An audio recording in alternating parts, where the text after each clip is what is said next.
MP board के सभी विद्यार्थी ध्यान दें, जिस बच्चे का यहाँ पर 12 दिसंबर के दिन ऑल एमपी में यहाँ पर गणित का पेपर होने जा रहा है साथियों, पूरा का पूरा अर्धवार्षिक पेपर लीक हो चुका है। 75 नंबर जिस बच्चे को चाहिए ना साथियों, वो इस पेपर को रट कर चले जाना। और परीक्षा हाल में कभी नहीं आया साथियों तो ये पेपर आपका डिलीट, साथ साथ आपके जो यहाँ पर चैनल है वो भी डिलीट कर दिए जाएंगे। तो बिना देरी के आपका सही विकल्प है वो देख लेते हैं। इस पहले में 4 आ जाएगा, दूसरे में एक द्विघात बहुपद जिसके शून्यक -3 और 4 होता है, तो यहाँ पर ये देख लीजिएगा। द्विघात समीकरण में आपका -b/a, एक्स अक्ष से बिंदु P, एक्स और y की दूरी क्या कहलाती है आपकी 3, यहाँ पर 30 डिग्री। त्रिज्या r वाले वृत्त के उस त्रिज्यखंड का क्षेत्रफल जिसका कोण P है कहलाता है आपका P डिग्री बटे 720 इंटू 2πr स्क्वायर। क्लियर है, यहाँ से देख लीजिए। और आपके जो रिक्त स्थान वो देखते चलिएगा। क्या है, एक ऐसा समीकरण जिसका आलेख एक सरल रेखा में क्या कहलाता है, रेखिक समीकरण कहलाएगा।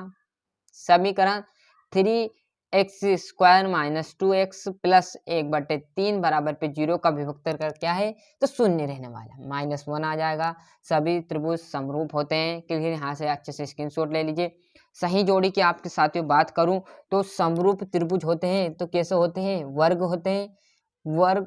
मूल बिंदु से एक्स वाई के बीच की दूरी क्या कहलाएगी, x² + y²। साइन 0 का मान आपका क्या कहलाएगा 0। 1 + cot² थीटा में आपका आ जाएंगे cosec² थीटा। यहाँ से देख लीजिए अच्छे से।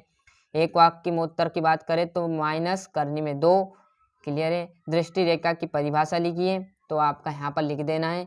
और वृत्त के चाप की लंबाई का सूत्र 2πr θ/3 से। जो साथियों याद है वो कंफर्म बताऊंगा, नहीं याद है तो छोड़ दूंगा, आपको फेक जानकारी नहीं दूंगा, क्योंकि आपका अर्धवार्षिक में 1 नंबर मेरे वजह से चला जाएगा, ये मैं नहीं चाहता हूँ। क्लियर है, तो अच्छे से यहाँ पर जो बता रहे हैं वो आप अच्छे से कर रहिएगा, और जो नहीं है वो आप आपके हिसाब से देख लेना है ना। प्रत्येक पूर्णांक प्राकृत संख्या है सत्य, दूसरा आपका पहला सत्य है, असत्य है, दूसरा सत्य है आपका। और 1,2, आपका 1,3 डेड से एक समांतर श्रेणी है तो ये बिल्कुल असत्य क्यों नहीं है।